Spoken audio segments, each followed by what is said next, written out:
What Dr. Naomi Richardson didn't know, as zip ties carved trenches into her wrists and her blood painted the tarmac snow crimson, was that in 52 minutes she'd bankrupt a $400 million company with 3 words: "I own this." But that revelation lived in a future she couldn't see yet.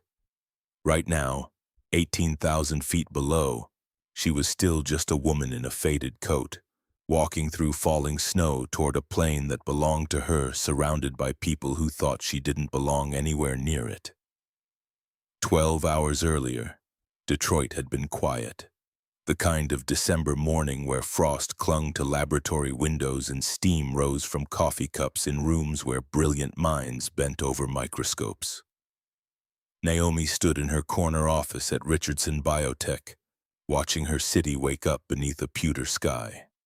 41 years old, 5'6", dark skin that caught light like polished mahogany, hair pulled back in a simple ponytail that cost nothing and revealed everything about how little she cared what people thought when they looked at her. The Loro Piana hoodie she wore had cost $1,200, but you'd never know it.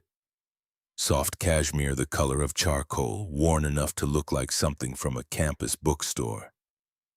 Jeans from 3 seasons ago, white sneakers that had seen better miles. She dressed this way on purpose now, after 18 months of living in a world where her mother's voice no longer answered the phone. Rosa Richardson, 1953 to 2023.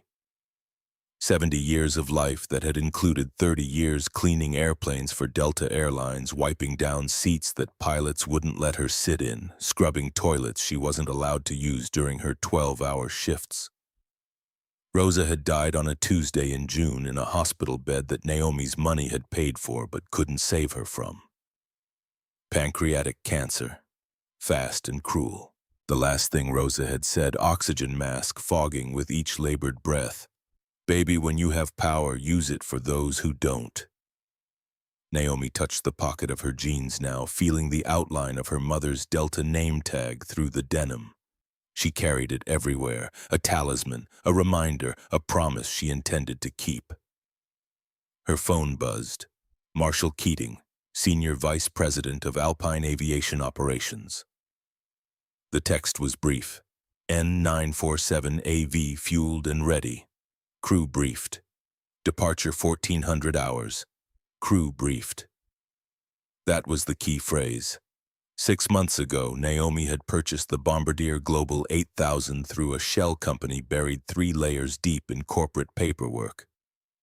Richardson Capital Holdings, which owned Summit Aviation LLC, which owned the aircraft registered as N947AV.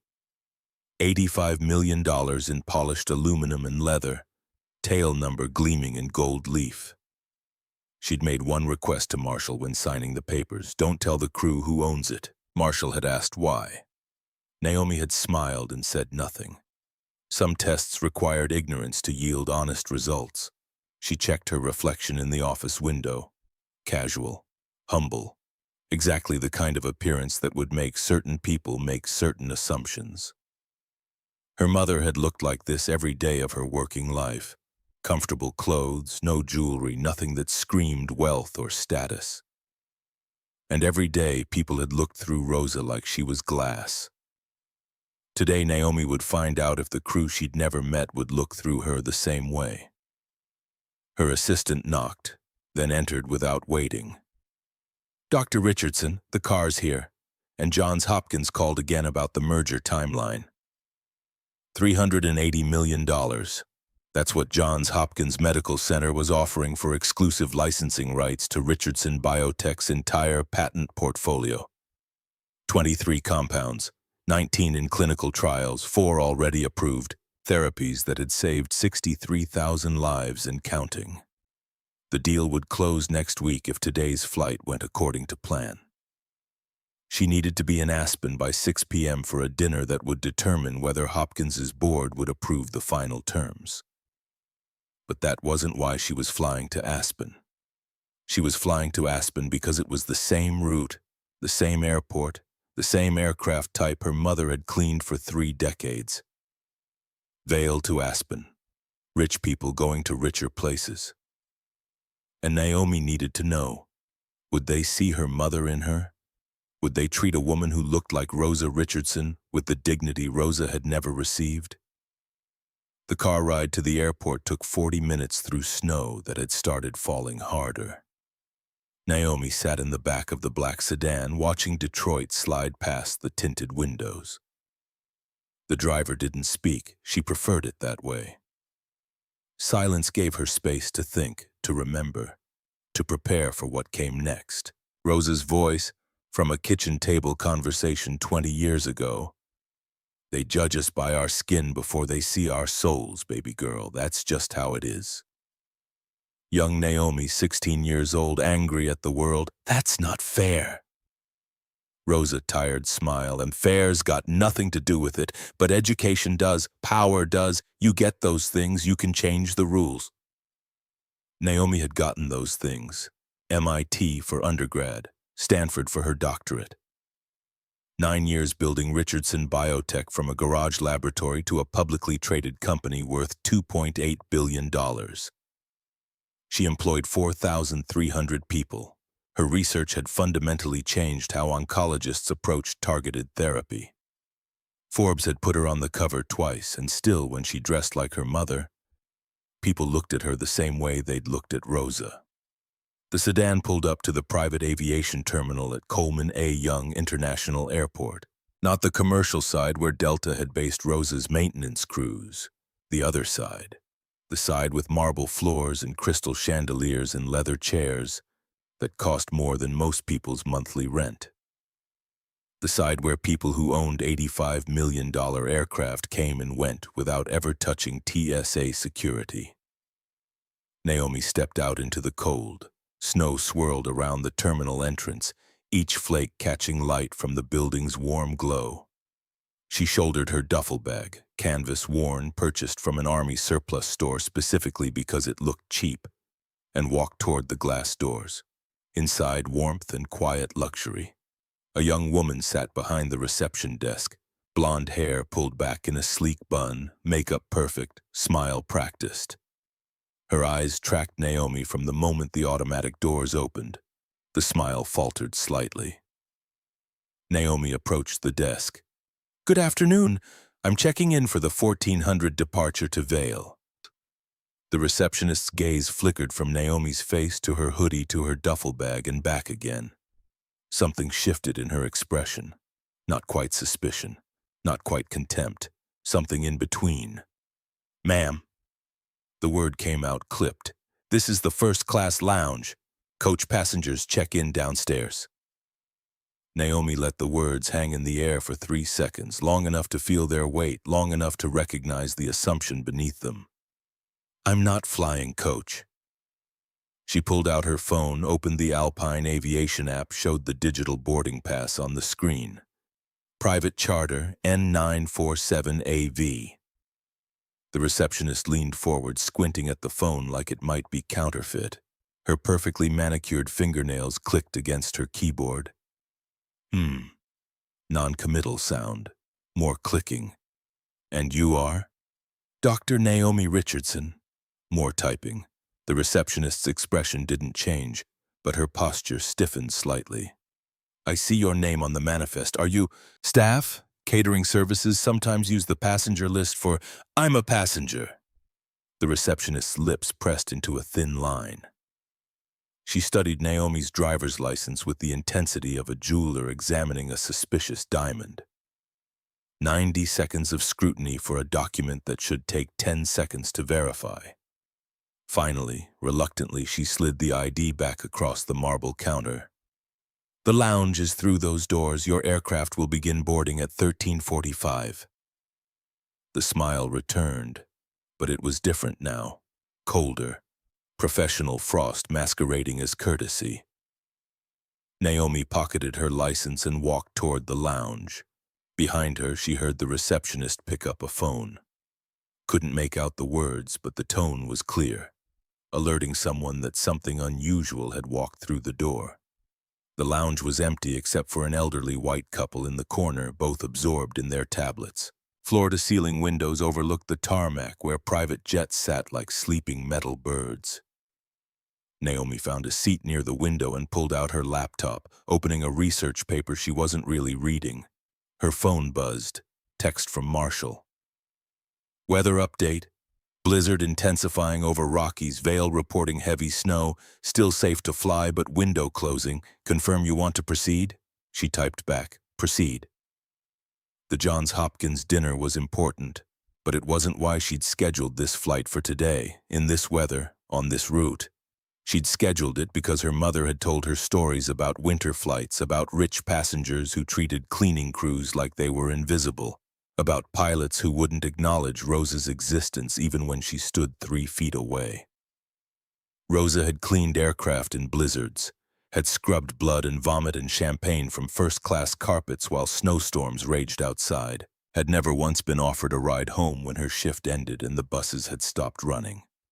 Today, Naomi would fly in a blizzard, in her mother's clothes, carrying her mother's name tag, and she would see if anything had changed.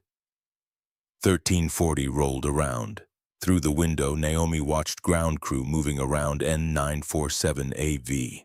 The bombardier gleamed even in the gray afternoon light. Midnight blue fuselage with gold pinstripes that caught and held the eye. Custom everything. The aircraft had belonged to a Saudi oil executive before Naomi bought it. She'd kept the interior exactly as it was. Hand-stitched Italian leather, gold-plated bathroom fixtures, a bed that cost more than her first car. A voice over the intercom. Dr. Richardson, N947AV is ready for boarding. Please proceed to Gate 7. She gathered her things. The elderly couple didn't look up. In the reflection of the window, Naomi caught sight of herself. Casual clothes, simple ponytail, duffel bag over one shoulder. She looked exactly like the kind of person who might work on a private jet, not fly in one. Perfect. Gate 7 led to a jet bridge that opened onto the tarmac. No enclosed walkways here. Passengers walked directly to their aircraft exposed to weather and wind. Naomi stepped outside and the cold hit her like a fist. Snow fell harder now, fat flakes that stung where they landed on exposed skin. N947AV sat 50 yards away, engines already humming. The stairs were down, red carpet rolled out across the snow-dusted tarmac. At the bottom of the stairs stood a woman in an Alpine aviation uniform, arms crossed, watching Naomi approach. Helen Crawford. Naomi knew the name from the crew manifest Marshall had sent, though they'd never met. 48 years old, 22 years with Alpine Aviation, senior flight attendant, 3 commendations for service excellence, 0 disciplinary actions on her record. What the record didn't show.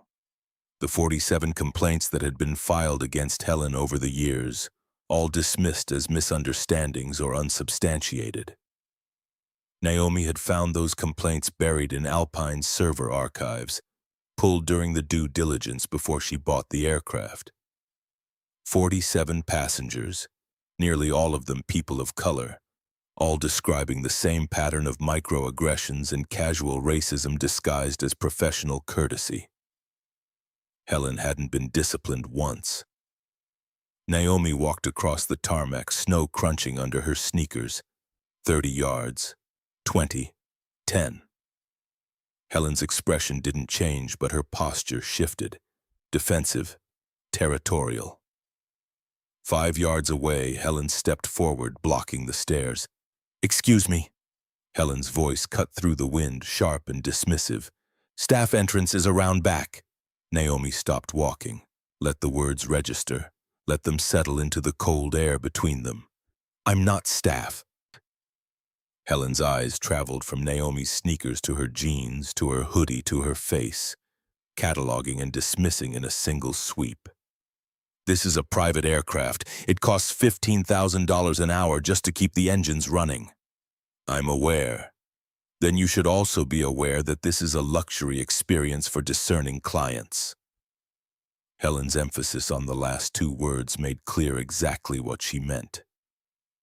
People like you aren't discerning clients.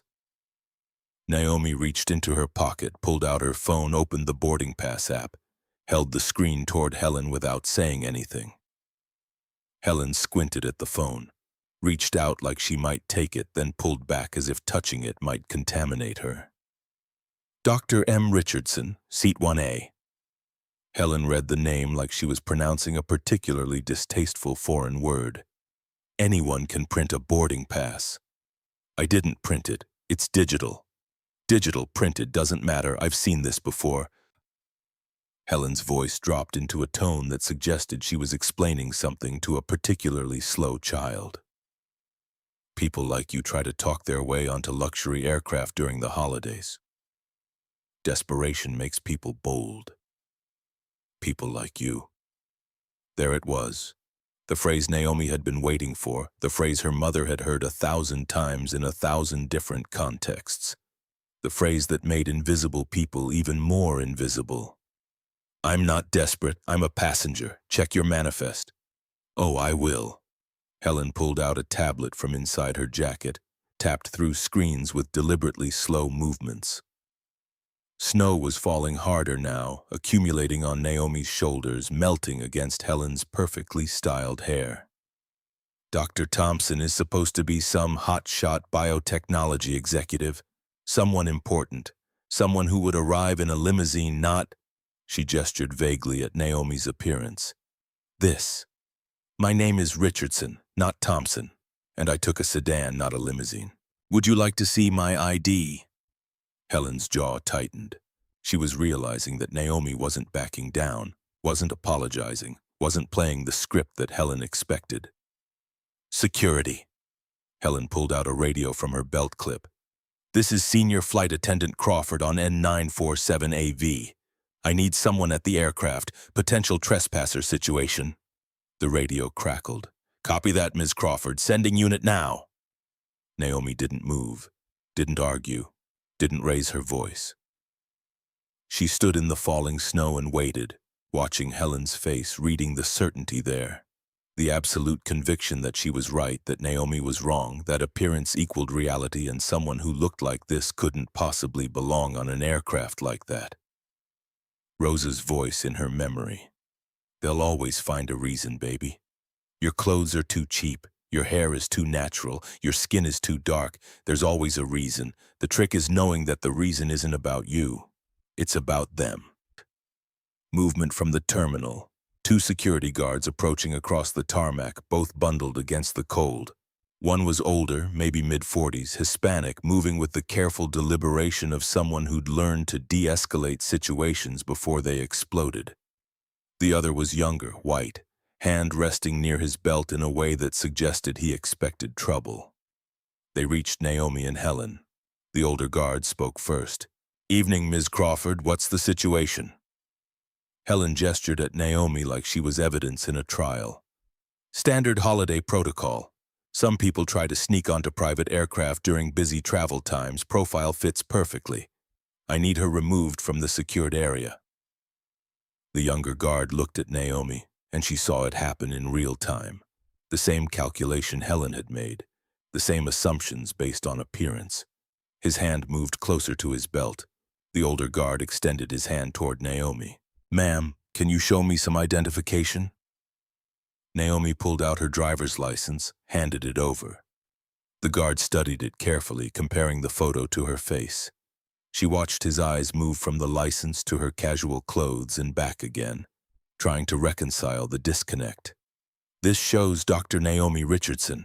The boarding pass shows the same name. Anyone can fake documents. Helen's voice had taken on a harder edge. I've been flying for 22 years. I know when something doesn't add up. Ma'am, the older guard handed back Naomi's ID. Everything appears to be in order. Dr. Richardson is listed on our passenger manifest. Helen stepped forward. Since when do we take documents at face value? This is exactly the kind of security breach that makes headlines. I'm protecting this company's reputation. Naomi spoke for the first time since the guards arrived, her voice quiet but carrying an undertone that made both men pause. Ms. Crawford, I suggest you reconsider this course of action.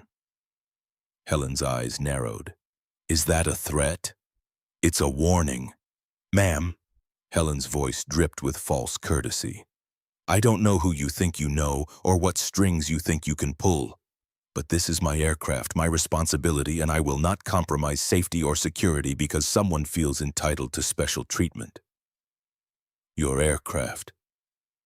The words hung in the cold air like ice crystals. Naomi felt them settle into her bones, felt her mother's name tag pressing against her thigh through the denim of her jeans. Your aircraft. Rosa had heard similar words. This is my plane, my crew, my rules, always spoken by people who believed ownership came from position rather than paperwork. Your aircraft, Naomi repeated softly. That's right.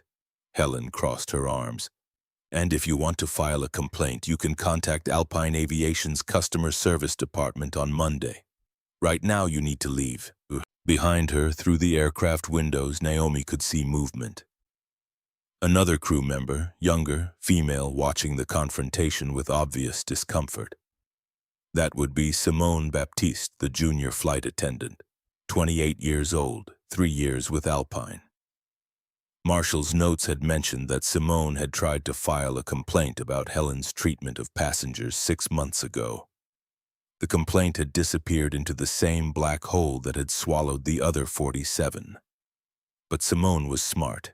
Naomi could see it in her body language, the way she held her phone at an angle that suggested she was filming what was happening outside. Good. Let her film. Let her document every moment of this. The younger security guard shifted his weight. Ma'am, if you're on the manifest, I'm not sure what the issue is. The issue, Helen interrupted, is that I've seen this exact scenario play out before. Someone shows up with documents that look legitimate. We let them board because we don't want to seem discriminatory. And then we discover they're scam artists or worse.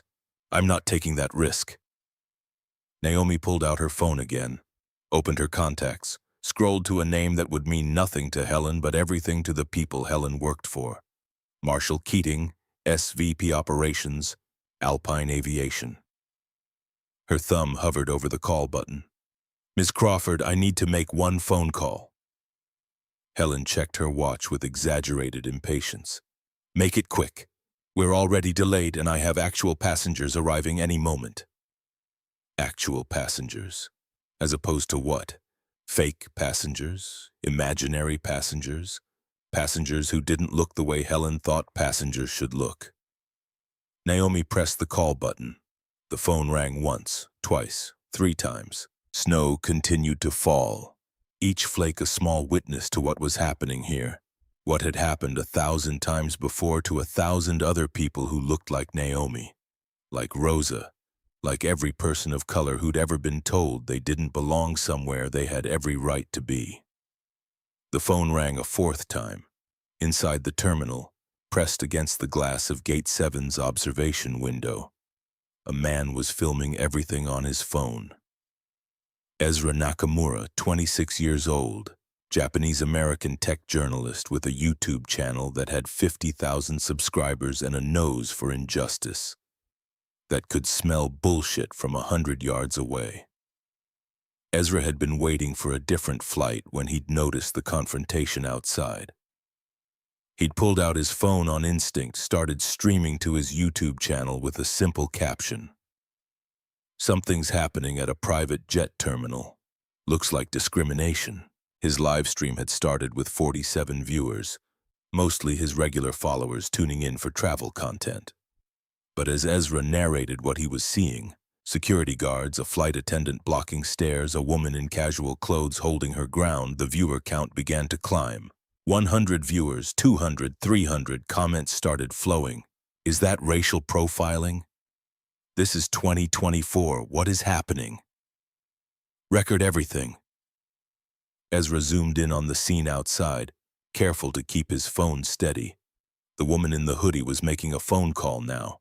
The flight attendant looked irritated, arms still crossed. The security guards were exchanging uncertain glances. Y'all seeing this? Ezra whispered into his phone, narrating for his viewers. This flight attendant is giving this black woman a really hard time, and I don't think it's about boarding passes. 500 viewers, 700. The phone rang a fifth time, then a click, and a voice Naomi had heard dozens of times over the past 6 months. Professional, efficient, slightly harried. Alpine Aviation Operations Center, this is Marshal Keating. Naomi watched Helen's face as she spoke, enunciating each word clearly, loudly enough that the security guards would hear, that Simone filming from the aircraft window would hear, that Ezra streaming from the terminal would hear. Marshal, this is Dr. Naomi Richardson, authorization code Alpha 77 Kilo. Silence on the other end. Not confused silence, shocked silence. The kind of silence that comes from recognizing that something has gone catastrophically wrong. When Marshall spoke again, his voice had changed completely. No longer professional and efficient, now reverent and terrified in equal measure. Dr. Richardson, we weren't expecting direct contact tonight. Is everything all right with your flight? Helen's expression flickered. Just for a moment, a crack in her certainty. Authorization codes weren't something passengers typically had. They were reserved for owners, for executives, for people with the kind of power that could make or break careers with a single phone call. No, Marshal, everything is not all right. I need to speak with Patricia Gonzalez immediately. Patricia Gonzalez, CEO of Alpine Aviation. Helen's face had gone from confident to uncertain to pale in the space of 10 seconds. Of course, Dr. Richardson, connecting you now. A click. Hold music. Vivaldi's Winter, which felt grimly appropriate given the snow falling harder around them. Naomi kept her eyes on Helen, watching the mathematics happening behind the flight attendant's eyes, adding up the authorization code, the CEO's name, the calm certainty in Naomi's voice. The equation wasn't resolving the way Helen wanted it to. The older security guard stepped closer to his partner, said something too quiet for Naomi to hear. The younger guard's hand moved away from his belt. 20 seconds of Vivaldi. 30. Naomi stood perfectly still, phone pressed to her ear, snow accumulating on her shoulders. Behind her, she could hear the terminal doors opening, more people coming outside. Helen's gaze flickered past Naomi toward whoever was approaching, and something in her expression shifted again. Relief. Reinforcement. Helen, darling, what's the delay? I always get seat 1A, you know that. The voice was male, mid-50s, with the kind of aristocratic drawl that came from generations of inherited wealth and unchallenged privilege. Naomi turned her head slightly, just enough to see who was speaking. Governor Preston Whitmore of Wyoming. 58 years old, silver hair perfectly coiffed despite the snow, wearing a cashmere overcoat that probably cost more than most people's cars. Next to him, his wife Vanessa, 10 years younger, diamonds at her throat and ears, holding her phone up like she was filming something amusing. Naomi recognized them both from news coverage. Preston Whitmore, Republican governor, currently under investigation for campaign finance violations. Using this trip to Aspen to meet with donors who could fund his inevitable legal defense. Vanessa Whitmore, socialite and Instagram influencer, known for posting photos of luxury travel with captions about gratitude and blessing. Preston spotted the tableau on the tarmac, security guards, Helen, Naomi with phone to ear, and his patrician features arranged themselves into an expression of bemused concern.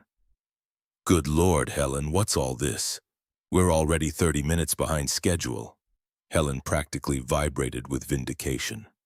Governor Whitmore, I apologize for the delay. Just a small security matter. We'll have it resolved shortly. Preston approached, Vanessa trailing behind him, still filming on her phone. He looked at Naomi with the same calculating assessment Helen had used, but his was tinged with something else, something colder. Security matter? This young lady? He gestured vaguely at Naomi like she was an interesting curiosity.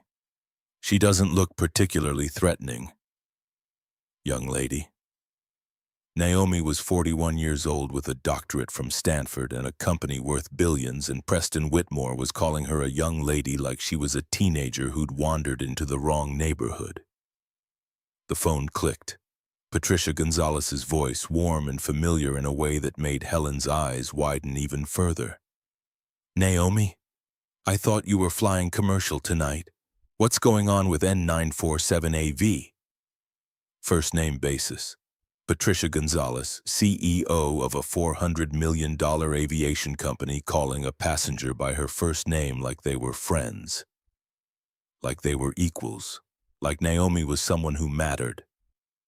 Naomi kept her voice level, calm, but loud enough for everyone to hear. Patricia, I'm standing on the tarmac next to my aircraft, and your senior flight attendant seems to have a significant problem with my presence. What do you mean? Ms. Crawford, are you there? Helen fumbled for her radio, her perfectly manicured hands shaking slightly. This is Crawford, Ms. Gonzalez. We have a situation here. Someone claiming to be Dr. Richardson, but... She paused, looking at Naomi again, still trying to reconcile what she was seeing with what she believed should be true.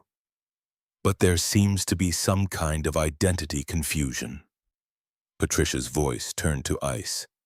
Ms. Crawford, are you questioning the identity of the aircraft owner? The words hit Helen like a physical blow. Owner, not passenger, not customer. Owner. The older security guard took a step back. The younger one looked like he wanted to disappear into the snow.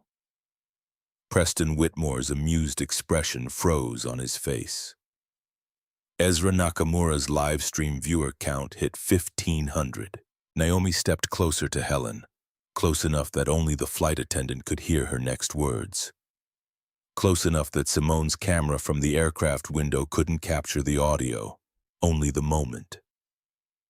Ms. Crawford, my mother worked as a cleaning lady for Delta Airlines for 30 years. Every single day she faced people exactly like you. People who looked at her skin color and decided she was invisible. Helen's mouth opened. Nothing came out. Rosa Richardson spent 3 decades cleaning up after passengers who wouldn't even acknowledge her existence. She was denied bathroom breaks, spoken to like a child, dismissed as worthless by flight attendants who thought their uniform made them superior to everyone else. Naomi's voice never rose above a conversational volume, but each word landed with precision. Helen was staring at her now, really seeing her for the first time, and the recognition in her eyes wasn't understanding. It was fear.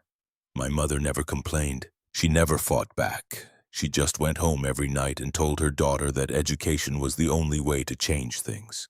That respect had to be earned, not given. Naomi gestured toward the magnificent aircraft behind them, $85 million of engineering and luxury gleaming in the snowfall. So I earned it, Ms. Crawford. I built a company worth $2.8 billion. I employ 4,300 people. I hold 23 patents for cancer treatment drugs that have saved 63,000 lives. And 6 months ago, I bought this aircraft specifically to test whether your crew would treat all passengers with the dignity my mother never received. The security guards had gone completely silent. Preston Whitmore looked like someone had just explained calculus to him in a language he didn't speak. Vanessa had lowered her phone. Helen finally found her voice. Dr.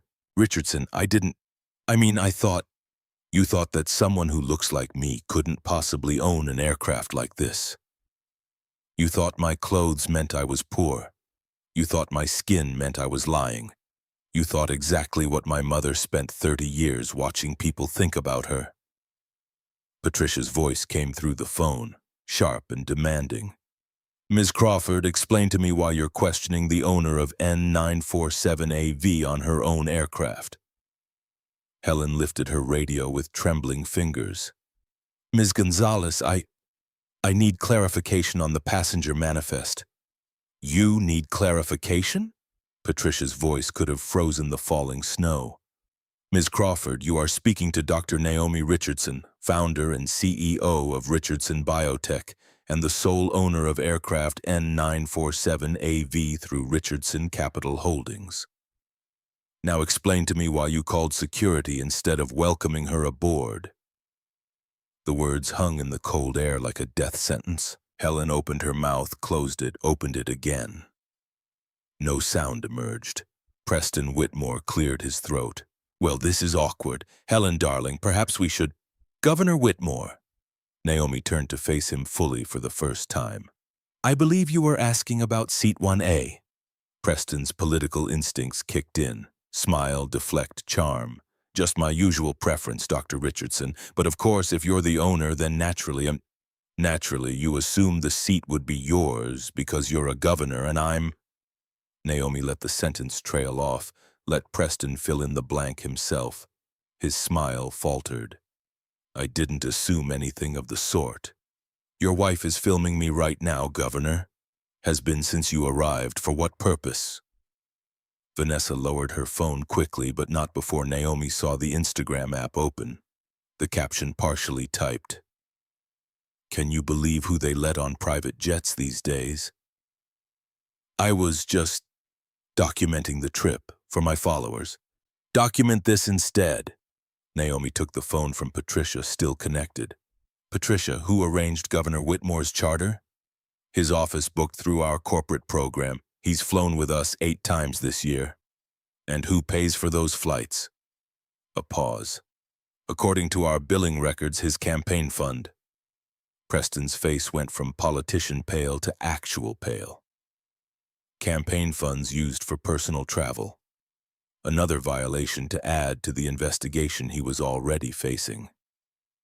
Naomi ended the call with Patricia and looked at Helen, at Preston, at the security guards who hadn't moved, at Vanessa still clutching her phone. Inside the aircraft, Simone was definitely still filming. From the terminal, Ezra's live stream had hit 4,000 viewers and was climbing. She reached into her pocket and pulled out her mother's Delta name tag, held it up so everyone could see. Rosa Richardson, employee ID 4782, 30 years of service. "This belonged to my mother. She carried it for 3 decades while people like you, Ms. Crawford, made her feel like she didn't deserve to exist in the same air you breathed. She's been dead for 18 months, and I promised her that when I had the power to change things, I would." Naomi put the name tag back in her pocket and pulled out her phone again. This time, she didn't call Patricia. She called Marshall Keating directly. "Marshall, this is Dr. Richardson. Authorization Alpha 77 Kilo. I need you to ground N947AV immediately." Marshall's response came through the phone speaker loud enough for everyone on the tarmac to hear. "Ma'am, the flight is cleared for departure. We have a weather window that closes in—" "Marshall, I own that aircraft. Ground it, now!" Silence on the other end. Not the silence of confusion. The silence of a man watching his career flash before his eyes. "Yes, Dr. Richardson. Grounding N947AV immediately." Helen's face had gone from pale to gray. Preston Whitmore looked like he'd swallowed something rotten. The younger security guard actually took 2 steps backward, as if distance might somehow erase his presence from the situation. From inside the aircraft, Captain Richard Bradford emerged at the top of the stairs. 55 years old, silver hair, the kind of build that suggested he'd once been athletic and had settled into comfortable middle age. 30 years of flying experience written into every confident movement. He paused at the top of the stairs, surveying the scene below with the expression of a man accustomed to having answers before questions were asked.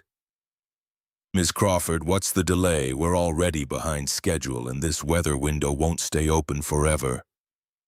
Helen turned toward him, her radio clutched in both hands now like it might anchor her to reality.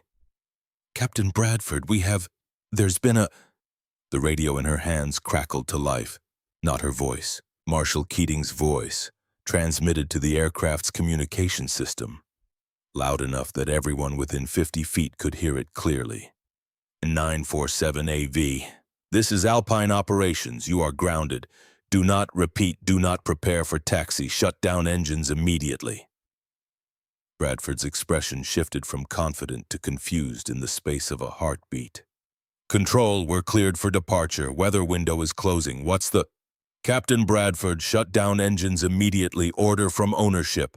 Ownership? What are you talking about? The owner is Richardson Capital Holdings, LLC. They don't issue direct...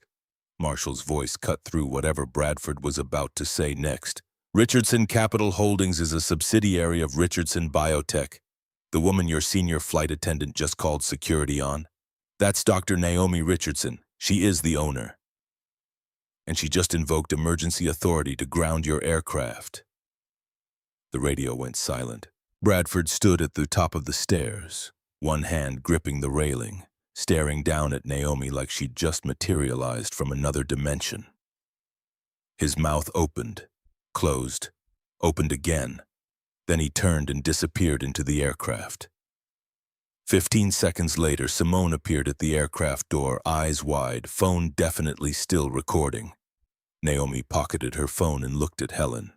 The flight attendant was trembling now, small shakes that started in her hands and traveled up her arms. Ms. Crawford, how many passengers have you treated this way over the years? Helen's voice came out barely above a whisper. I've never... 47. Naomi let the number hang in the air. I found 47 discrimination complaints filed against you over the past 8 years. All dismissed, all buried, all involving passengers of color who you decided didn't belong on luxury aircraft. That's not. Those were misunderstandings. Kwame Adeleke, Nigerian-American cardiac surgeon. You asked him if he could read English while pointing at a menu. That was 2020. Helen's face went blank. No recognition. She didn't even remember. Fatima al-Rashid, petroleum engineer. You refused to let her use the lavatory during a 3-hour flight because of her hijab. Called it a security protocol. She wet herself in seat 3B.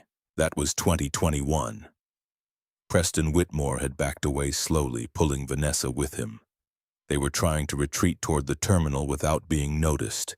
Trying and failing. Governor, I don't recall giving you permission to leave. Preston froze mid-step, turned back slowly, political smile firmly in place, though it looked increasingly desperate. Dr. Richardson, I think there's been a tremendous misunderstanding here. Helen was just doing her job, following procedures that allowed her to call me people like you twice in 5 minutes. Procedures that let her question my identity after I showed valid documentation? Or are you referring to your procedure of assuming seat 1A was yours because you didn't think someone who looks like me could possibly afford it? Vanessa's phone buzzed. She glanced at it and her face went white. She showed the screen to Preston. Naomi couldn't see what it displayed, but she could guess. Ezra's live stream had gone viral. They were already trending. Inside the aircraft, something crashed. A moment later, Bradford emerged again, this time descending the stairs with the careful movements of a man trying very hard not to vomit. He reached the tarmac and walked directly to Naomi. Hand extended like he might shake hers, then thought better of it and let his arm drop. Dr. Richardson, I apologize. There's been a terrible mistake. If I'd known. If you'd known I owned the aircraft, you would have treated me with respect. But you didn't know, so you sided with your crew member who called security on a paying passenger without bothering to verify her credentials. Bradford's jaw worked soundlessly. He was a man used to being the authority in any situation. The aircraft was his domain.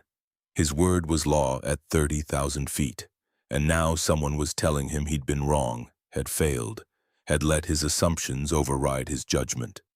Captain, how long have you been flying? 30 years, 20 with commercial carriers, 10 in private aviation. And in those 30 years, how many times have you called security on a white passenger who showed you valid documentation? Bradford's silence was answer enough. Naomi pulled out her phone again and made another call, this time to someone who wasn't expecting it.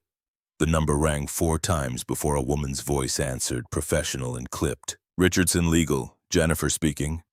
Jennifer, this is Naomi. I need you to conference in Thomas Whitney immediately. A pause. Jennifer Madsen had been Richardson Biotech's general counsel for 6 years. She knew that when Naomi used that tone, something had gone critically wrong. Dr. Richardson, Mr. Whitney is in a board meeting. Can this wait until— No. Conference him in now. Tell him it's about Alpine Aviation and potential litigation. 30 seconds of hold music, then a click, and Thomas Whitney's voice came through, irritated at being pulled from whatever meeting he'd been in. Dr. Richardson, I'm in the middle of presenting quarterly earnings to the board. What's so urgent it couldn't wait 2 hours? Thomas Whitney, 64 years old, CEO of Alpine Aviation for 12 years, former military pilot, former commercial airline executive, current enabler of systemic discrimination masked as corporate efficiency. Naomi had done her research on him too during the due diligence. She'd found the memo he'd sent to regional managers 3 years ago. Prioritize passenger comfort over complainant accusations. Our clients expect discretion and trust in crew judgment. Coded language 4, side with the crew, dismiss the complaints, protect the business. Thomas, I'm standing on the tarmac at Coleman Young International Airport. Your senior flight attendant just called security on me because she didn't believe I could afford to fly on my own aircraft. Your captain sided with her without checking, and your company's systemic failures are about to cost you everything. Silence. Then, your aircraft? I'm looking at the registration for N947AV right now. Owner of record is Richardson Capital Holdings, LLC. I don't see your name anywhere in— Richardson Capital Holdings is mine. Summit Aviation, LLC is mine.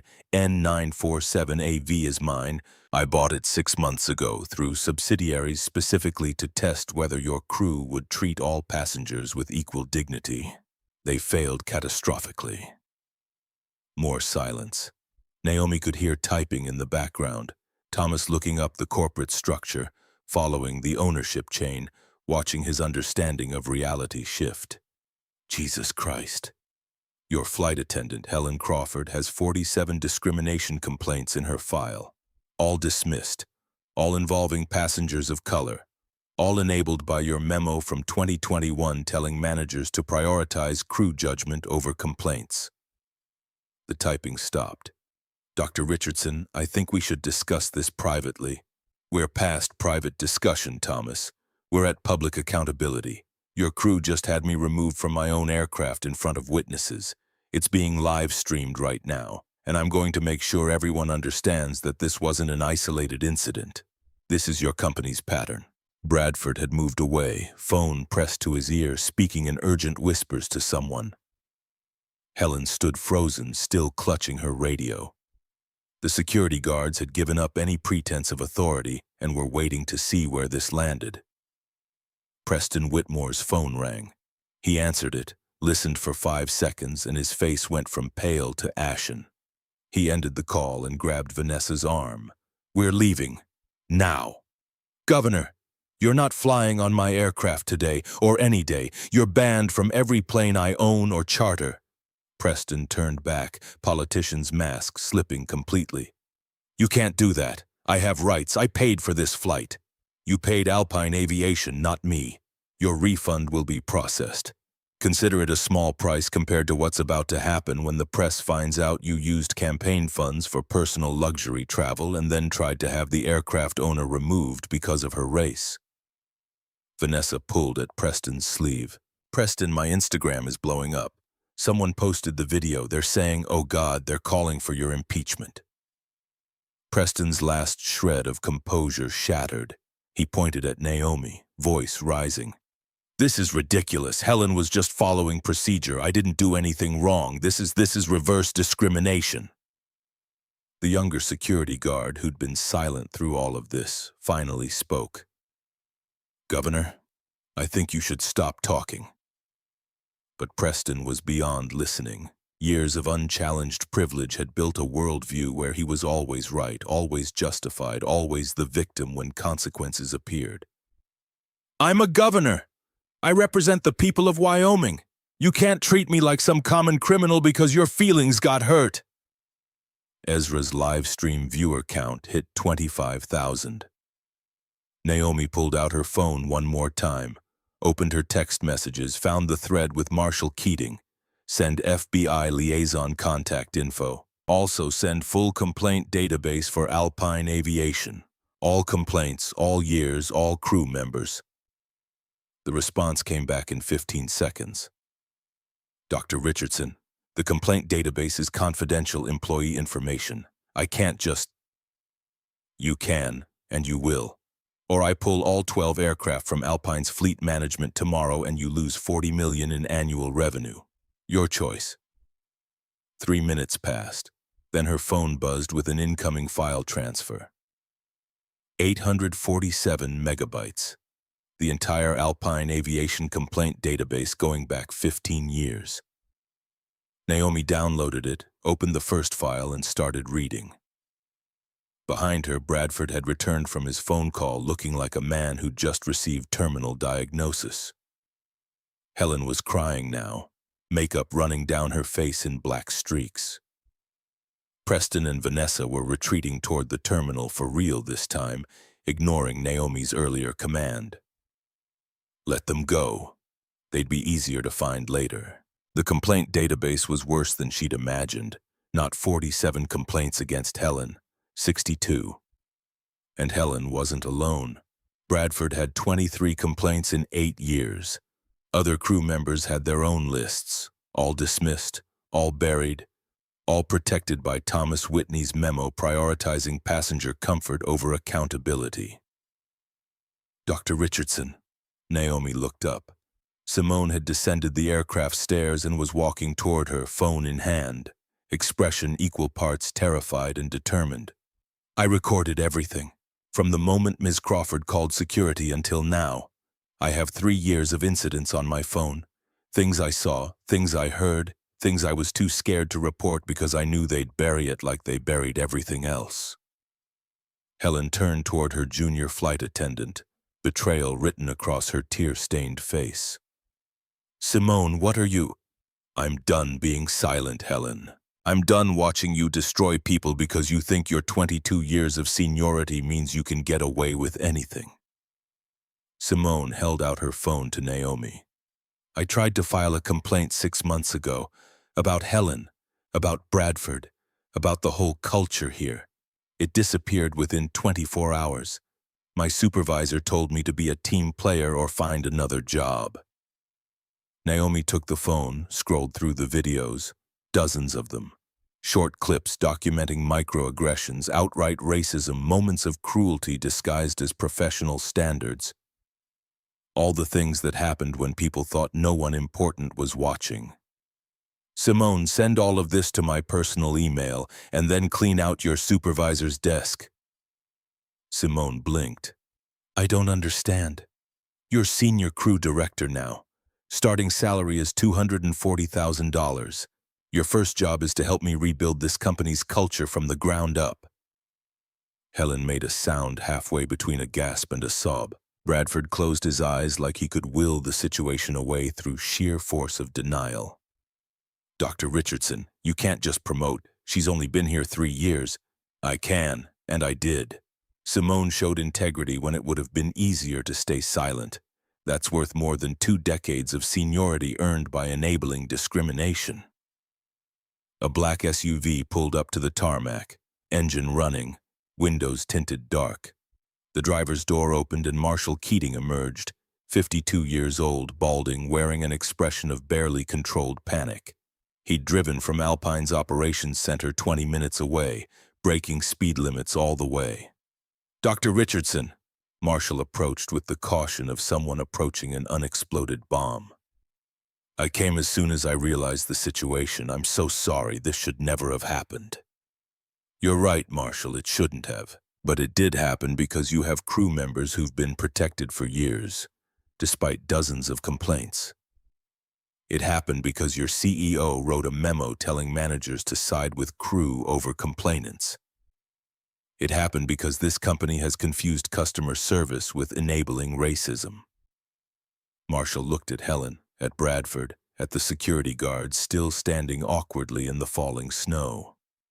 His shoulders sagged. What do you need from me? I need you to terminate Helen Crawford's employment immediately. Effective right now. Helen's legs gave out. She caught herself on the stair railing, managed to stay upright, but barely. Dr. Richardson, please, I have 2 daughters. I have a mortgage. This is my career. I didn't know.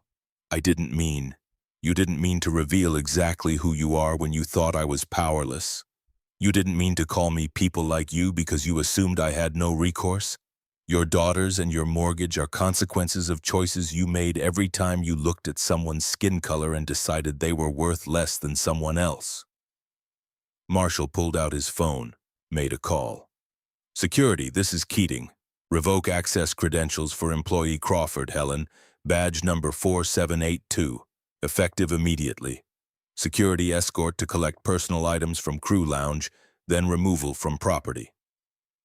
Helen's badge number. The same number her mother had carried for 30 years at Delta. Different airline, same 4 digits, same kind of person using that number to gatekeep dignity. Captain Bradford, you're suspended pending investigation. We'll need your access credentials as well. Bradford's hand went to the ID badge clipped to his uniform. He stared at it like it was the last solid thing in a world that had just turned liquid beneath his feet. Marshall, I've been flying for you for 10 years. My record is spotless. One mistake shouldn't... One mistake? Naomi's voice cut through Bradford's protest like a scalpel. You have 23 discrimination complaints in your file, Captain. 23 passengers who tried to tell someone that you treated them like they were less than human. All of those complaints were dismissed, but they weren't mistakes. They were patterns. She turned to Marshall. Send me Bradford's complaint file, and the files for every crew member with more than 5 discrimination complaints. I want names, dates, and current employment status. Marshall nodded, already typing on his phone. You'll have everything within the hour.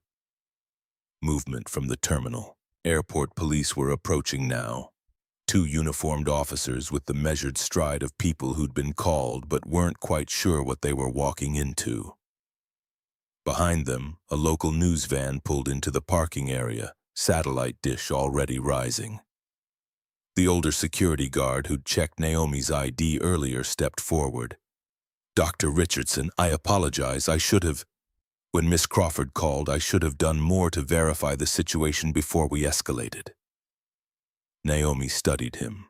Carlos Mendoza, according to his name tag. Mid-40s, careful eyes, the kind of person who'd learned to navigate difficult situations without making them worse.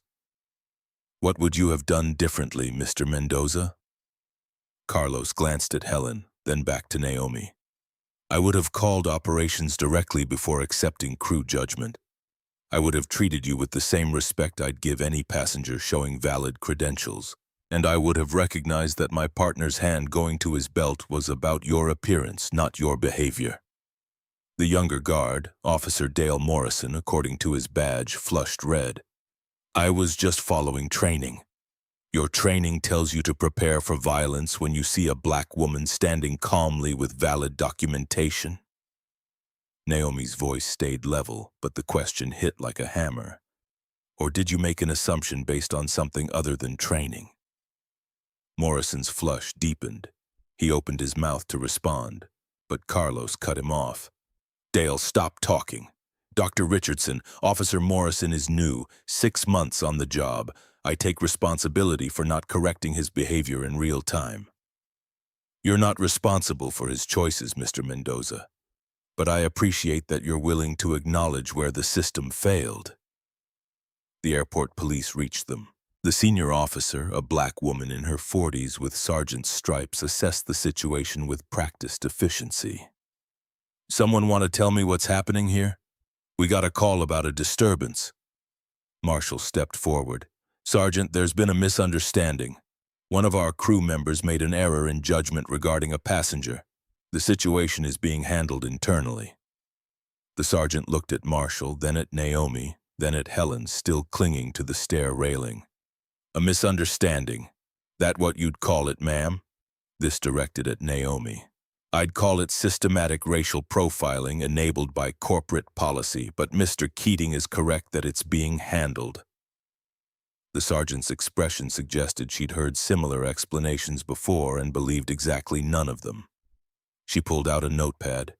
I'll need statements from everyone involved, starting with you, ma'am. What's your name? Dr. Naomi Richardson. I own the aircraft behind us. Your crew member, Ms. Crawford, called security on me because she didn't believe I belonged here. When I showed valid identification and boarding passes, she escalated rather than apologize. Captain Bradford sided with her without verification. Security was called. And here we are. The sergeant wrote quickly, then looked at Helen. That your version, Ms. Crawford? Helen's voice came out broken. I was following procedure. She didn't look like... I've seen this before where people try to what? Fly on planes while black? The words hung in the cold air. Helen's mouth worked scintly. The sergeant turned to Marshall. Mr. Keating, I'm going to need copies of all relevant documentation. Boarding passes, crew assignments, communication logs. And I'm going to need access to any security footage from the terminal and tarmac. Of course, Sergeant, whatever you need. Ezra Nakamura emerged from the terminal, still holding his phone, live stream still running. 42,000 viewers now. He approached cautiously, journalist instincts balanced against self-preservation. Dr. Richardson, I'm Ezra Nakamura. I've been documenting what happened here. Can I ask you a few questions? Naomi looked at the phone, at the viewer count visible on the screen, at the comments flying past faster than human eyes could track. You've been live streaming this entire situation? Yes, ma'am. Started about 20 minutes ago when I noticed Ms. Crawford blocking your access to the aircraft. It went viral pretty fast. You're trending #1 globally right now. Helen made a sound like something dying. Bradford had gone completely gray. What questions do you have, Mr. Nakamura? What do you want people to understand about what happened here today? Naomi looked at the aircraft behind her, at the falling snow, at the faces of everyone watching. She thought about her mother standing in similar snow 30 years ago, cleaning windows on aircraft she'd never be allowed to board as a passenger.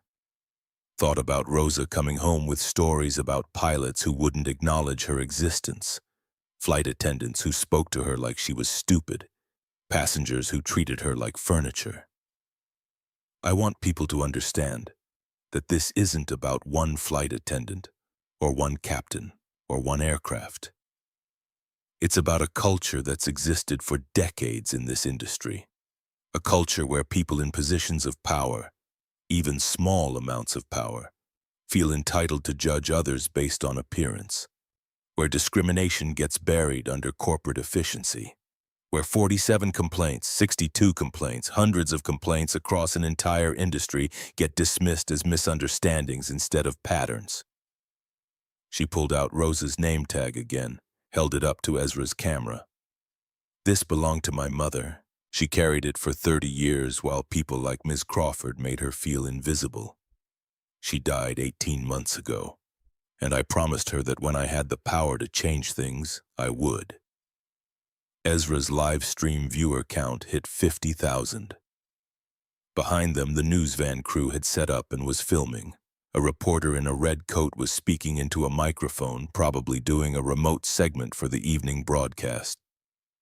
More phones were out now, passengers from other flights watching through terminal windows, filming, sharing, spreading the moment across social media faster than weather systems spread across radar screens. Naomi's phone buzzed. Text from Jennifer Madsen. Dr. Richardson, you're trending on Twitter, Instagram, TikTok, and YouTube simultaneously. Major news outlets are picking up the story. CNN wants an exclusive interview, so do NBC, ABC, and CBS. What do you want me to tell them? She typed back, Schedule CNN for tomorrow afternoon, no entertainment shows. Set up interviews with 2 aviation trade publications and 1 civil rights magazine. This needs to drive change, not just ratings. Another text, this one from an unknown number. Dr. Richardson, this is Senator Elizabeth Martinez from the Senate Transportation Committee. I've been watching the live stream.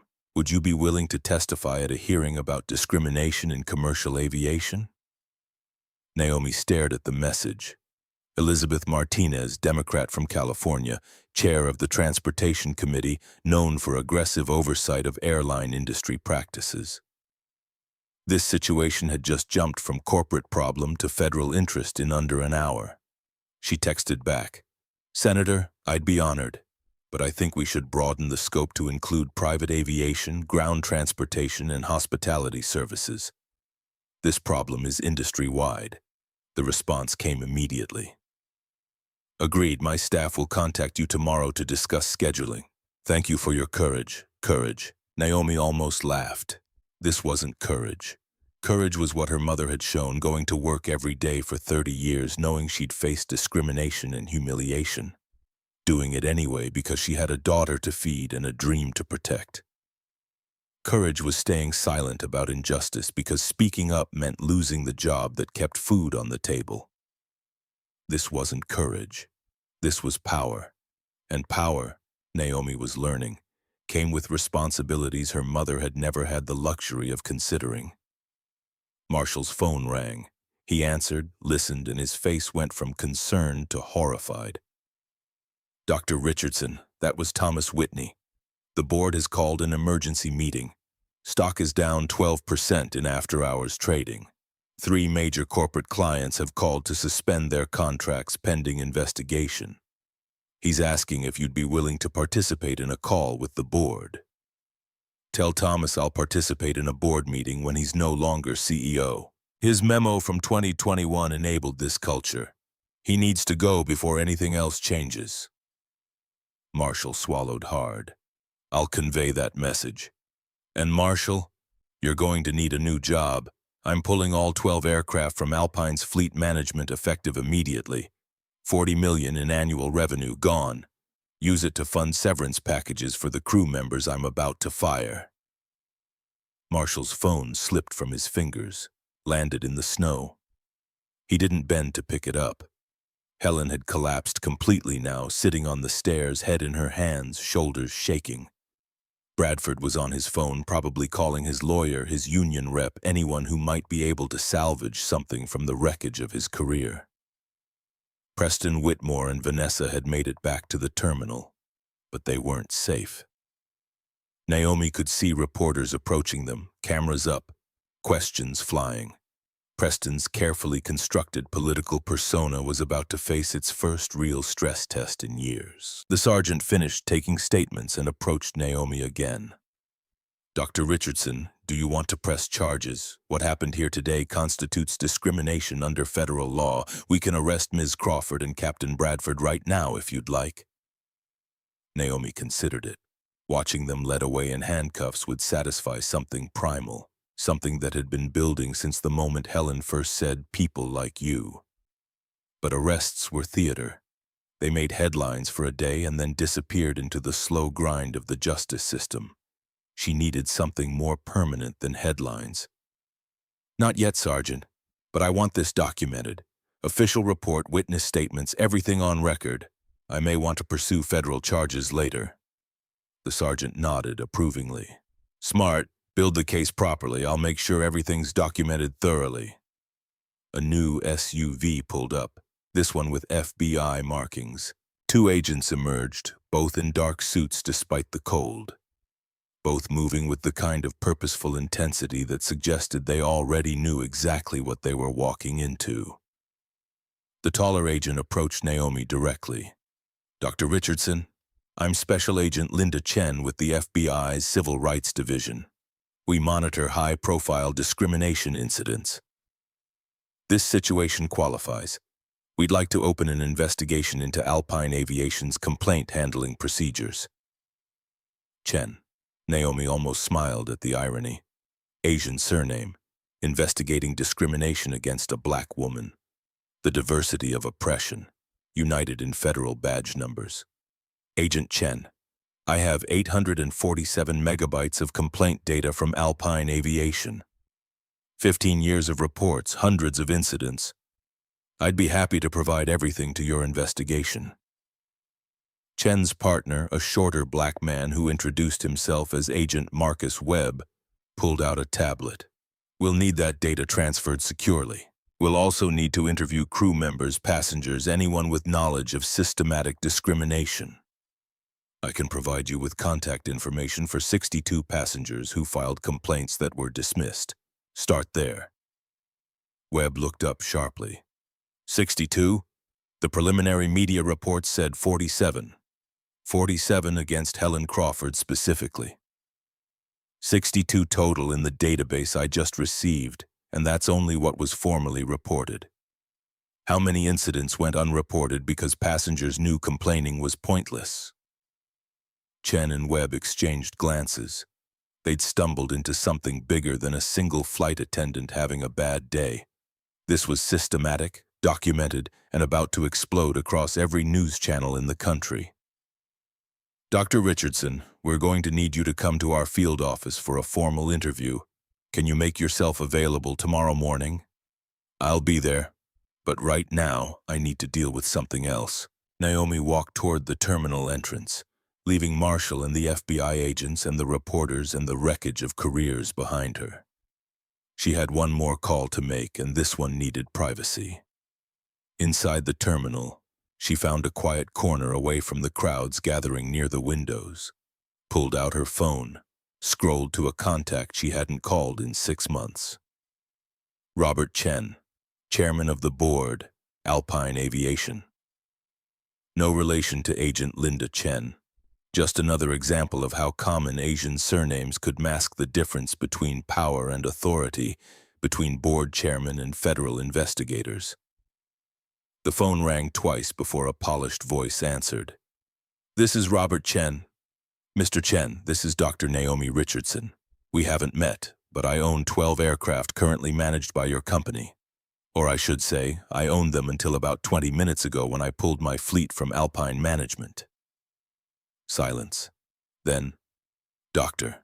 Richardson, I apologize, but I'm not familiar with Richardson Capital Holdings, Summit Aviation LLC. 12 Bombardier aircraft totaling $460 million in assets. Ring any bells now? More silence. Typing sounds. I see the accounts. $40 million in annual management fees. Dr. Richardson, if there's been a service issue, I'm sure we can resolve. Your senior flight attendant called security on me today because she didn't think I belonged on my own aircraft.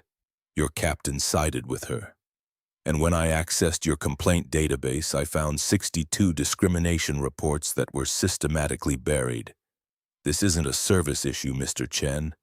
This is a civil rights violation. The typing stopped. I'm looking at news alerts right now. You're trending globally. The live stream has 15 million views.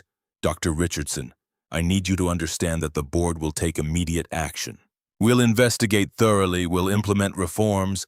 You'll accept Thomas Whitney's resignation today, and you'll bring me into the reform process, or I'll make sure every corporate client you have knows exactly what kind of culture your company enables. Thomas has been CEO for 12 years. His leadership created a memo telling managers to ignore discrimination complaints. His leadership protected employees with dozens of reports against them. His leadership just cost you $40 million in annual revenue and probably hundreds of millions more when this story fully breaks. He goes, or I start calling every client in your portfolio and explaining why they should reconsider their relationship with Alpine. Robert Chen was silent for a long moment. Naomi could hear him breathing, could almost hear the calculations happening in his mind. Legal exposure versus executive loyalty. Public relations disaster versus corporate stability. Bottom line versus reputation. What do you want, Dr. Richardson? I want systematic change. I want third-party bias auditing. I want an anonymous complaint hotline that goes directly to the board, not through management. I want zero-tolerance policy with teeth. First offense is termination, no exceptions. I want mandatory monthly bias training, not annual seminars people sleep through.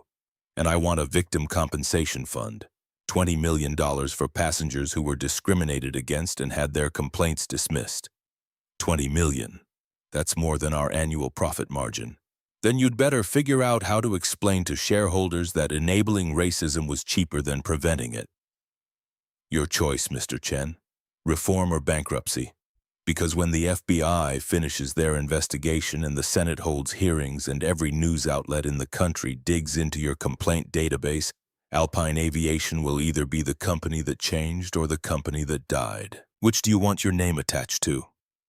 Another long silence. Then, I'll call an emergency board meeting. Thomas will be asked to resign. We'll implement your reforms. All of them. Not the easy ones, all of them. All of them. Dr. Richardson, can I ask you something? Go ahead. Why didn't you just sue us? Why go through all of this? You could have filed quietly, settled for tens of millions, moved on. Naomi looked out the terminal window at the tarmac where her mother's ghost still cleaned windows that would never be clean enough, where Rosa's invisible hands still wiped down seats she'd never sit in. Because lawsuits take years and help one person.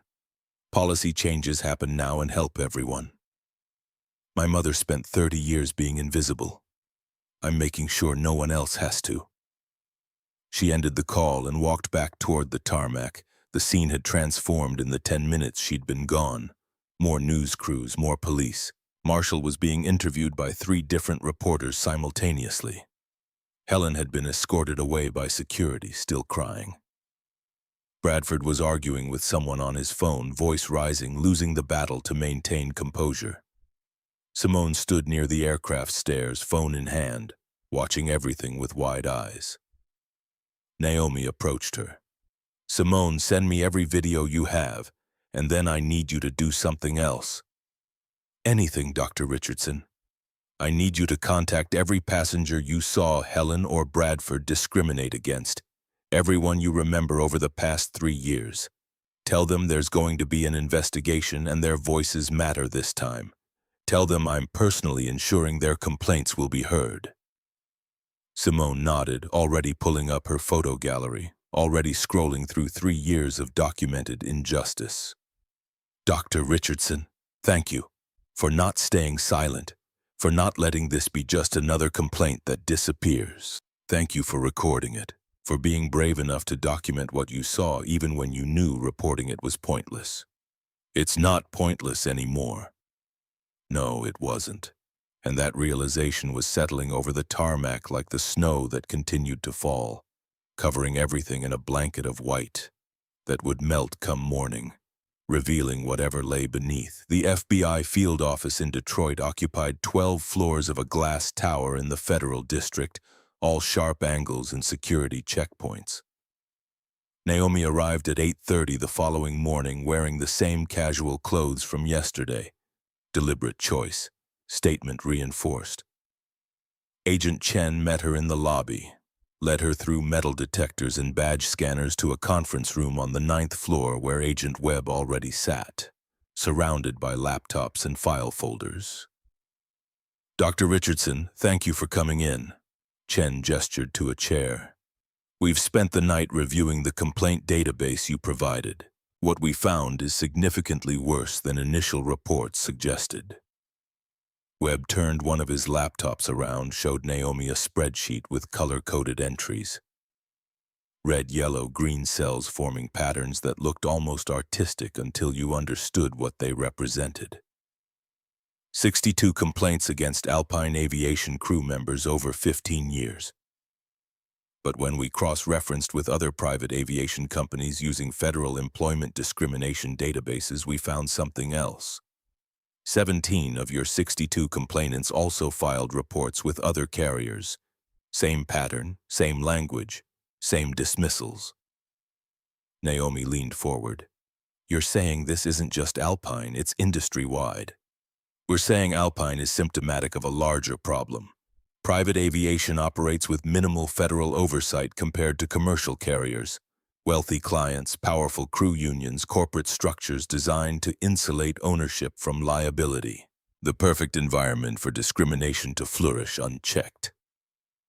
Chen pulled out another file, this one physical paper in a manila folder. We contacted 12 of the 62 complainants overnight. All of them were willing to provide statements. Most said they'd given up on ever getting justice. One woman, Fatima al-Rashid, petroleum engineer, she cried when we called, said she'd been waiting 4 years for someone to take her seriously. Fatima, the woman Helen had denied bathroom access to, who'd been forced to wet herself during a 3-hour flight because of a hijab. Naomi felt something cold and sharp settle in her chest. What do you need from me? We need you to testify. Grand jury first, then likely congressional hearings. Senator Martinez's office contacted us this morning. She's fast-tracking oversight hearings. Transportation Committee meets in 2 weeks. She wants you as the lead witness. 2 weeks. Naomi pulled out her phone, checked her calendar. The Johns Hopkins merger closed in 9 days. Board meetings, investor calls, patent filings, a schedule built around running a billion-dollar company, now being restructured around dismantling an industry's discrimination infrastructure. I'll testify, but I want something in return. Webb and Chen exchanged glances. Federal agents didn't usually negotiate with witnesses, but they also didn't usually have witnesses who owned $500 million in assets and could make or break their case with a single public statement. What do you want? I want full access to the investigation findings, not redacted summaries, everything. I'm building something bigger than a lawsuit and I need data to support it. Chen's fingers drummed against the conference table. We can't share active investigation details with civilians. I'm not a civilian. I'm a victim of the discrimination you're investigating. I'm also the person funding the legal representation for 62 other victims. And I'm the one who's about to establish a foundation with $75 million, specifically to address systematic bias in service industries. You can either work with me or work around me. Your choice. Webb spoke for the first time in 5 minutes. $75 million, you're serious. The Richardson Accord, I'm announcing it at a press conference this afternoon. Funding for bias training, anonymous reporting systems, victim legal support, and third-party auditing. Every company that adopts the Accord gets free implementation support. Every company that refuses gets added to a public registry of non-compliant businesses. Chen's expression shifted from bureaucratic caution to something approaching respect. You're not just fighting Alpine, you're restructuring the entire industry. My mother cleaned planes for 30 years. She never got to see change happen in her lifetime. I'm making sure it happens in mine. Webb pulled up another screen, this one showing financial records. We've been tracking Alpine's stock movement. Down 34% since yesterday. Market cap erased, $412 million. 3 board members resigned overnight. Thomas Whitney is being forced out with 0 severance. The company might not survive this. Good, let it die if it can't adapt. Someone else will fill the market gap and they'll do it knowing that discrimination is a bankruptcy-level business risk. Chen closed her laptop. Dr. Richardson, I have to ask. You could have handled this quietly, settled out of court, taken millions, moved on. Why make it public? Why risk the backlash? Naomi thought about Rosa standing in the snow outside aircraft hangars, waiting for buses that ran late, wearing a name tag that made her visible to security systems but invisible to everyone else. Because quiet settlements protect companies and abandon victims, my mother died never seeing justice. 62 other people are still waiting for theirs. Making this public means the next person who faces discrimination knows they're not alone. It means the next company thinks twice before protecting racist employees. It means my mother's 30 years of suffering become the foundation for someone else's dignity. The room went silent. Outside the conference room windows, Detroit spread out in gray winter morning. Buildings catching weak sunlight, cars navigating slushy streets. Normal people living normal lives, unaware that 9 floors up in a federal building, the architecture of accountability was being assembled one spreadsheet at a time. Webb stood up, extended his hand. We'll get you everything you need for the foundation. Case files, pattern analysis, industry comparisons, and Dr. Richardson, thank you for not staying quiet. Naomi shook his hand, then Chen's. Thank you for listening when I spoke up. That's rarer than it should be. She left the FBI building at 10:15, got into the waiting sedan, checked her phone. 47 missed calls, 63 text messages, email inbox showing 847 unread messages. The world had discovered her story and wanted pieces of it. One text stood out from Jennifer Madsen. CNN confirmed for 3 p.m. Studio in downtown Detroit. They're sending Anderson Cooper. Also, Alpine's board wants to meet with you. Today. They're desperate. Naomi typed back, tell Alpine I'll meet with them after they accept Whitney's resignation in writing and commit to full implementation of the Richardson Accord. Not before. CNN confirmed for 3. Have the foundation paperwork ready to announce. The drive to Richardson Biotech headquarters took 20 minutes through midday traffic. Her assistant met her at the elevator with coffee and a tablet showing the media coverage explosion. Every major news outlet had picked up the story. CNN, Fox, MSNBC, BBC, Al Jazeera. The live stream video had hit 23 million views. Hashtag Naomi Richardson was trending in 14 countries. Instagram, Twitter, TikTok, LinkedIn. Every platform carried the narrative of a billionaire CEO being dragged off her own aircraft for the crime of existing while black. But it wasn't just the original incident driving coverage anymore. Journalists had discovered the complaint database, started calling the 62 victims, found patterns spanning decades, companies, industries. The story had metastasized from one flight attendant's racism into an indictment of systemic discrimination across private aviation. Naomi's phone rang. Unknown number. She almost declined, then recognized the area code. Wyoming. Dr. Richardson, this is Governor Preston Whitmore. We need to talk. Governor, I'm surprised you're calling from your personal phone. Most politicians going through scandal let their lawyers handle communication. A pause. I'm not going through a scandal. I'm the victim of a misunderstanding that got blown out of proportion by social media. Naomi almost laughed. Is that the narrative your crisis management team came up with? Because it's impressively delusional. Now listen here. His voice rose, then caught itself, dropped back to forced calm.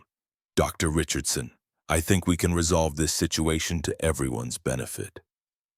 My office would be willing to make a generous donation to whatever charity you prefer. Say $500,000, and in exchange you could issue a statement clarifying that there was no discrimination, just a simple miscommunication. You're offering me a bribe.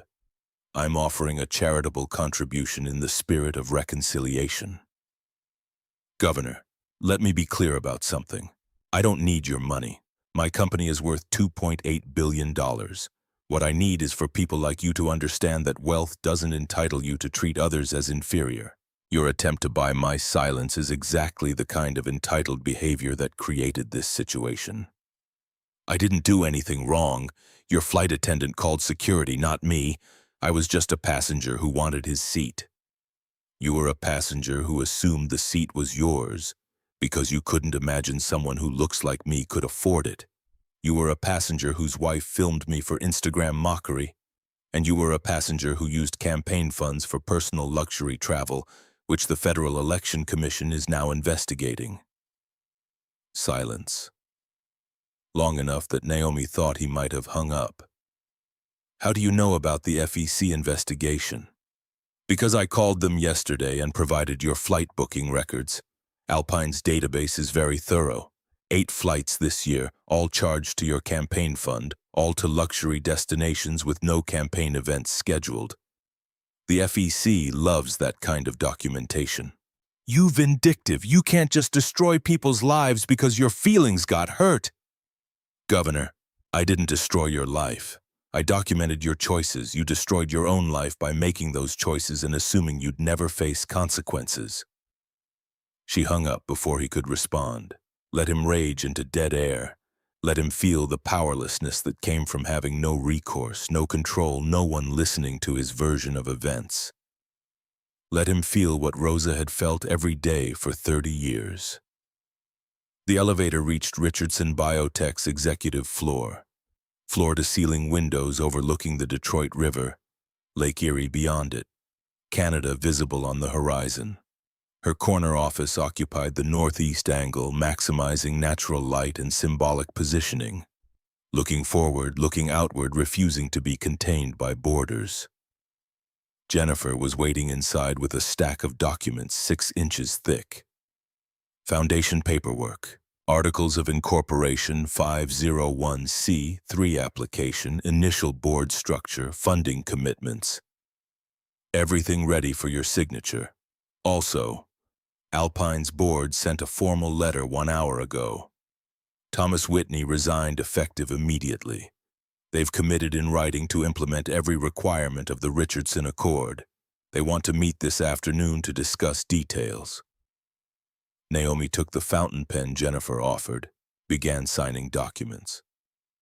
Each signature committing millions of dollars, creating legal structures that would outlive her, establishing accountability frameworks that couldn't be easily dismantled. Tell Alpine's board I'll meet them at 6 p.m. after the CNN interview. I want them to watch me explain to Anderson Cooper exactly why their company failed, so they understand what they're committing to fix. They're not going to like that. They're not supposed to like it. They're supposed to learn from it. Jennifer's phone buzzed. She glanced at the screen, eyebrows rising. Dr. Richardson, Senator Martinez's office is calling. She wants to know if you'd be willing to testify not just at Transportation Committee hearings, but at a joint session with the Judiciary Committee. They're considering federal legislation based on your situation. Federal legislation. Laws with enforcement mechanisms and criminal penalties, not just corporate policy that could be ignored or gutted when public attention moved elsewhere. Actual legal structure changing how discrimination was prosecuted and punished across entire industries. Tell the senator yes, whatever she needs, testimony, documentation, victim contact information, all of it. The afternoon compressed into a blur of preparation.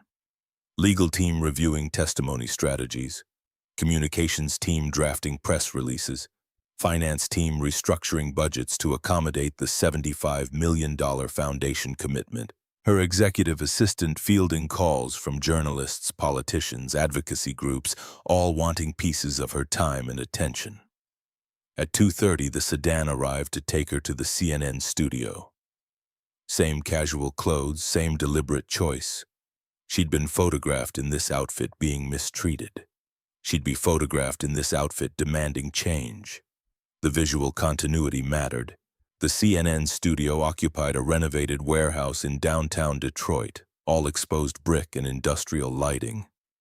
Anderson Cooper was already in the anchor chair when Naomi arrived, reviewing notes, looking up when she entered with an expression that suggested he knew this interview would be career significant.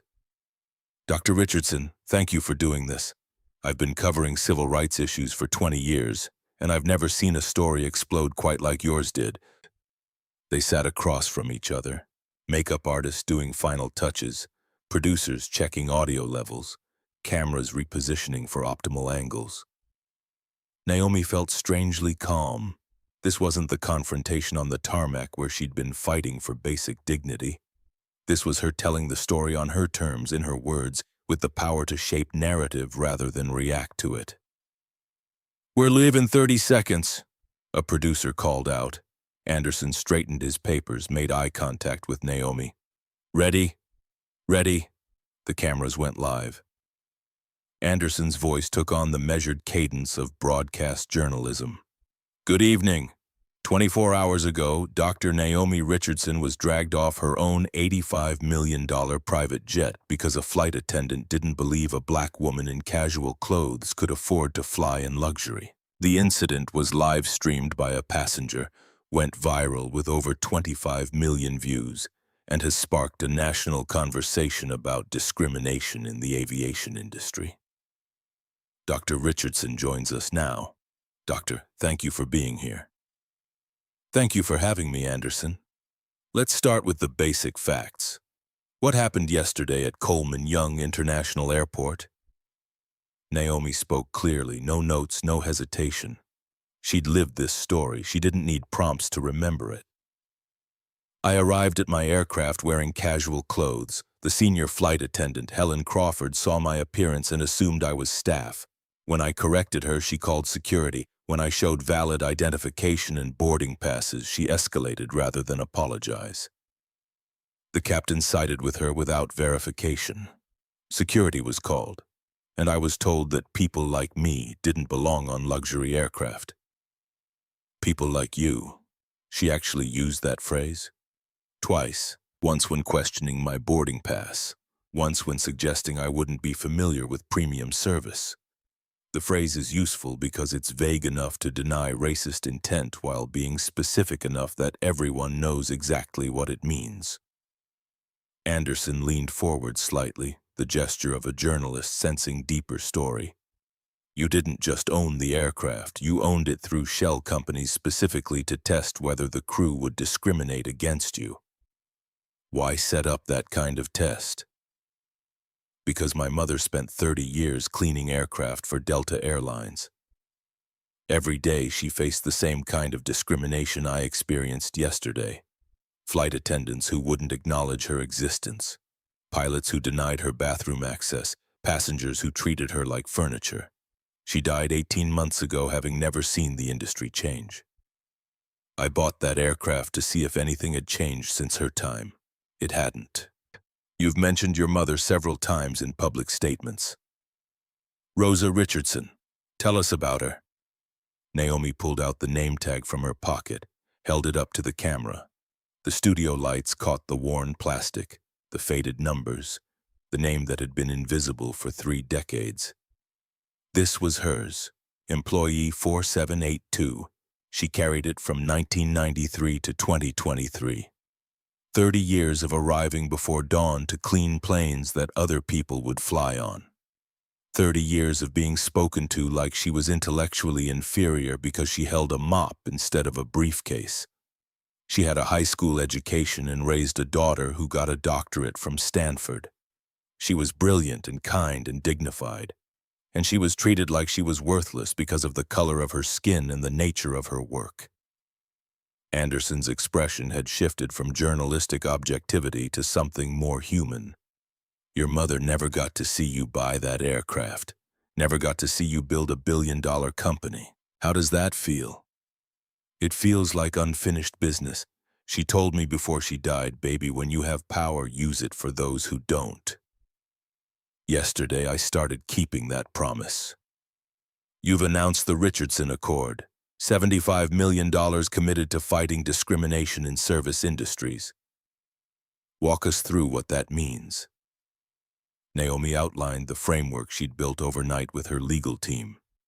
Third-party bias auditing, anonymous reporting hotlines, zero-tolerance termination policies, mandatory monthly training, victim compensation funds, public transparency reports, a comprehensive restructuring of how companies would prevent, identify, and respond to discrimination.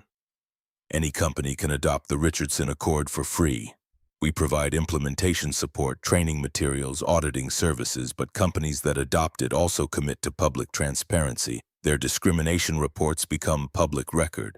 Their termination statistics become public record.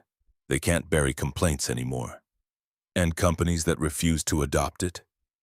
They get added to a public registry of non-compliant businesses. Consumers can make informed choices about which companies take discrimination seriously and which ones prioritize protecting racist employees over protecting customers. Anderson pulled up the viral video on a studio monitor. showed the moment Helen called security, the moment Naomi stood in the falling snow making the phone call that would change everything. This video has 25 million views. People are calling you a hero, but you've also received backlash. Critics say you're being vindictive, that you're destroying people's careers over a misunderstanding. How do you respond to that? I respond by asking, whose career are they worried about? Helen Crawford, who has 62 discrimination complaints in her file, all dismissed? Captain Bradford, who has 23 complaints over 8 years? Or the 62 victims whose complaints were buried, whose dignity was stolen, whose voices were silenced because speaking up was pointless? You're saying this wasn't one incident, it was a pattern. I'm saying the FBI is investigating Alpine Aviation for systematic civil rights violations going back 15 years. I'm saying we found complaint databases showing hundreds of incidents across multiple companies. I'm saying this isn't about one flight attendant having a bad day.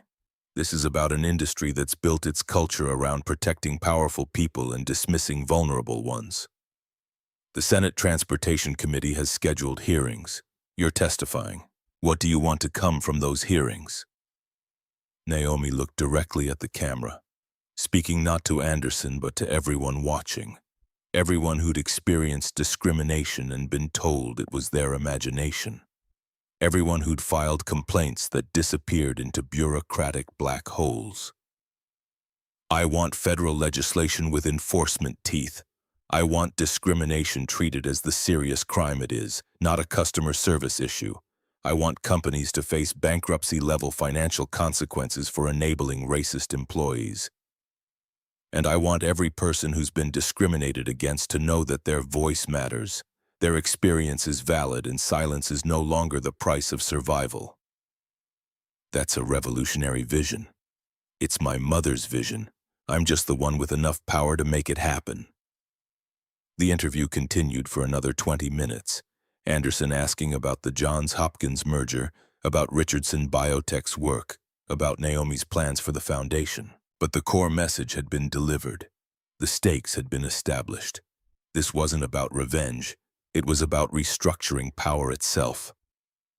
When the cameras went dark, Anderson stood and shook her hand. That was the most important interview I've done in 5 years. Thank you for your courage. Thank you for taking it seriously. A lot of journalists would have made this about the spectacle instead of the substance. She left the studio at 4:15, got back in the sedan, checked her phone. The interview was already being clipped and shared across social media, key moments going viral independently of the full broadcast. Her quote about silence being the price of survival was trending on Twitter. The image of Rose's name tag was everywhere. Jennifer texted, "Alpine's board is ready. Conference room B at their headquarters. Robert Chen will be there. So will their entire legal team. They're scared." Naomi typed back, "Good. Fear is the beginning of wisdom." Alpine Aviation's headquarters occupied a modern glass building near the airport, all clean lines and corporate neutrality, the kind of architecture designed to impress clients and intimidate employees. Naomi walked through the lobby at 5:55, 5 minutes early, establishing that she controlled the timing. Robert Chen met her at the elevator personally. 68 years old, Korean-American, wearing the kind of expensive suit that screamed old money and established power. But his eyes were worried and his handshake was too firm, compensating for uncertainty with physical pressure. "Dr. Richardson, thank you for coming. I want to start by offering our deepest apologies for—" "Save the apologies for the victims, Mr. Chen.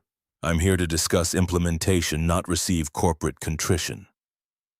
He led her to conference room B, which turned out to be the executive boardroom. Mahogany table that could seat 20, windows overlooking the tarmac where private jets sat waiting for wealthy passengers. 8 people already seated. Board members, lawyers, the interim CEO who'd replaced Thomas Whitney. Naomi took the chair at the head of the table without being invited. Let them adjust to her presence in their space, her assumption of authority in their domain. Let's establish the baseline. She pulled out her tablet, brought up the complaint database. 62 complaints against your employees over 15 years, all dismissed, all buried, all involving passengers of color. Your former CEO wrote a memo explicitly telling managers to prioritize crew judgment over complainant accusations. That memo created a culture where discrimination was protected and victims were ignored. Robert cleared his throat. Dr. Richardson, Thomas Whitney acted without board knowledge. We never approved that memo. When we learned of it yesterday, you immediately covered your legal exposure. You forced Whitney out to create plausible deniability. But the board approved the managers who implemented that policy. The board reviewed annual reports showing zero discrimination terminations despite dozens of complaints. The board collected dividends built on a culture that saved money by ignoring victims. One of the lawyers, a woman in her 50s with steel-gray hair, leaned forward. Dr. Richardson, we understand you're angry, but we're here in good faith to implement reforms. We've committed to the Richardson Accord in writing. We've allocated $20 million for victim compensation. We've retained third-party auditors. What more do you want from us? I want acknowledgement that this wasn't a failure of oversight.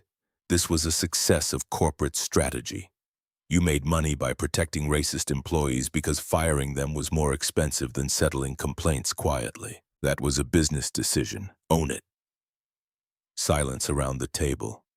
Then the interim CEO spoke, a younger woman named Patricia Gonzalez, who'd been promoted from CFO when Whitney fell.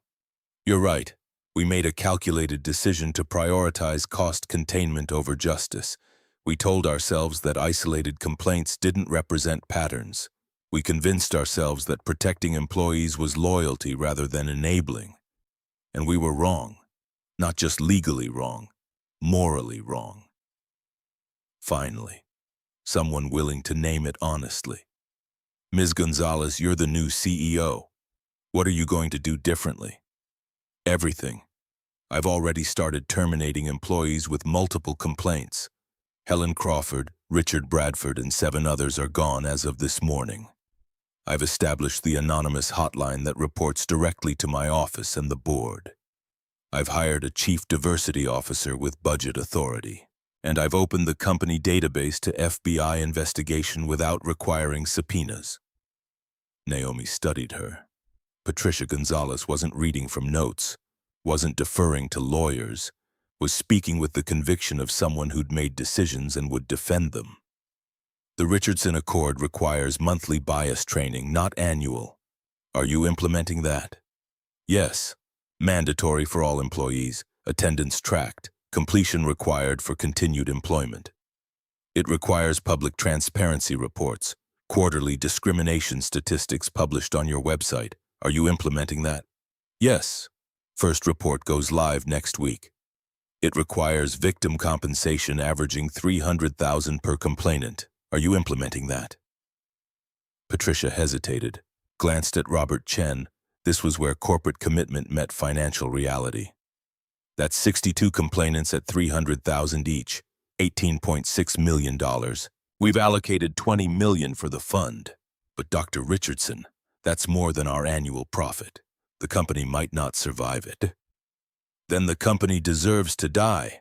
You can't build sustainable business on stolen dignity. Either you pay what's owed or you explain to bankruptcy court why protecting racist employees was worth more than compensating their victims. Robert Chen spoke for the first time in 10 minutes. Dr. Richardson, we'll pay, every dollar, but we need you to understand what that means for the industry. If Alpine goes bankrupt, 50 other private aviation companies will see it as proof that admitting discrimination is financial suicide. They'll fight harder to bury complaints. They'll protect their employees more aggressively. Your victory here could make the problem worse everywhere else. Naomi had considered this. The paradox of accountability. Make the consequences too severe, and wrongdoers fought to the death rather than reform. Make them too light, and behavior never changed. Mr. Chen, that's only true if Alpine goes bankrupt alone. If Alpine survives by implementing reforms and other companies watch your stock recover. Because consumers trust transparent businesses more than secretive ones, then you become proof that doing the right thing is good business. Your choice: be the cautionary tale or be the success story. And if we are the cautionary tale, if consumers don't reward our transparency, then you were never viable as an ethical business and the market corrects itself. Either way, my mother gets justice. The meeting continued for another 90 minutes. Details about implementation timelines, questions about training curriculum, logistics of victim compensation. Patricia Gonzalez took notes personally, asking clarifying questions that suggested she'd actually read the Richardson Accord rather than delegating it to lawyers. At 7:40, Naomi stood to leave. Robert Chen walked her to the elevator. "Dr. Richardson, can I ask you something off the record?" "Nothing is off the record anymore, Mr. Chen. Not in this company. That's the point of transparency." "Fair enough. On the record, then, what would your mother think of all this?" Naomi touched the name tag in her pocket, felt the worn plastic edges, the weight of 30 years carried every day. "She'd think I was making too much noise. Rosa believed in quiet dignity, in not causing trouble, in surviving by being invisible. But you don't believe that. I believe my mother survived the only way she could with the power she had. But I have different power, and I'm using it to make sure her granddaughter's generation doesn't have to choose between dignity and survival." The elevator opened. Naomi stepped inside, turned to face Robert Chen one more time. "The Richardson Accord works if you commit to it fully. Half measures will fail. Performative compliance will be exposed. But if you actually transform your culture, if you make discrimination unprofitable and inclusion profitable, then Alpine can be the first domino that falls in the right direction instead of the last one standing in the wrong one." The elevator doors closed on his expression. Uncertain hope mixed with existential fear. The combination of someone who knew the old way was dying but wasn't sure the new way would let them survive. The sedan took her back to Richardson Biotech. Night had fallen over Detroit, city lights reflecting off snow that had started falling again. Her phone showed 43 new messages, all marked urgent, all from people who wanted her time and attention and validation. One message stood out, from a number she didn't recognize, sent 3 hours ago. "Dr. Richardson, my name is Rosa Jimenez. I'm 16 years old. I'm Latina. I just got accepted to Stanford Medical School's early admission program on scholarship. I watched your CNN interview. My mother cleans houses for rich people who don't know her name. Your mother cleaned planes. We carry the same name. I just wanted to say thank you for showing me that cleaning doesn't define us. Our mother's work doesn't limit our future. Thank you for not staying quiet." Naomi read the message 3 times, felt something crack open in her chest. This was why. Not the FBI investigation or the Senate hearings or the foundation. This. One 16-year-old girl seeing herself in Rosa Richardson's daughter and believing her own dreams were possible. She typed back, "Rosa, your mother's work doesn't limit you. It empowers you. She's giving you the gift of knowing what dignity costs and why it's worth fighting for. Congratulations on Stanford. When you get there, call me. I fund a scholarship program for students from service worker families. You're exactly who it's designed for." The response came back in 30 seconds. "Thank you. I'll call. And Dr. Richardson, when I become a doctor, I'm going to treat every patient like they're somebody's mother who deserves dignity. Because of your mom, because of my mom, because you taught me that our mothers matter." Naomi closed her eyes, let herself feel the weight of 18 months without her mother's voice, 18 months of carrying Rosa's name tag and her memory and her unfinished dream. Let herself feel the connection spanning from Rosa Richardson to Rosa Jimenez, 30 years of cleaning work becoming the foundation for 2 generations of women who would never have to choose between dignity and survival. When she opened her eyes, Detroit's lights still reflected off falling snow, but the city looked different somehow.